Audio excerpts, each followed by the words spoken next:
Yes. Mr. Jobs, you're a bright and influential man. Here it comes. It's sad and clear that on several counts you've discussed, you don't know what you're talking about. I would like, for example, for you to express in clear terms how, say, Java, in any of its incarnations, addresses the ideas embodied in OpenDoc. And when you're finished with that, perhaps you could tell us what you personally have been doing for the last 7 years.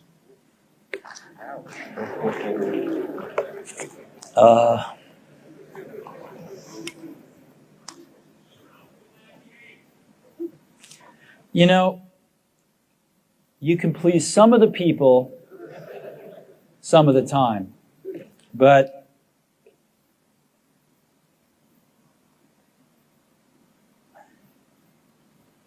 one of the hardest things when you're trying to affect change is that people like this gentleman are right in some areas.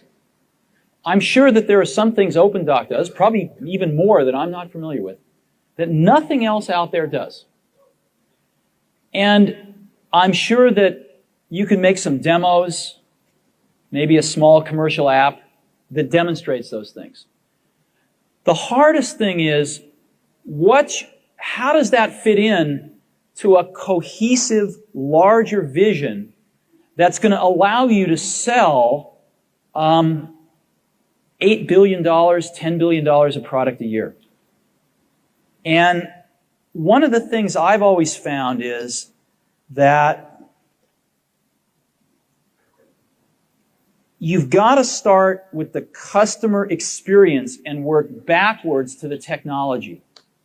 You can't start with the technology and try to figure out where you're going to try to sell it. And I've made this mistake probably more than anybody else in this room.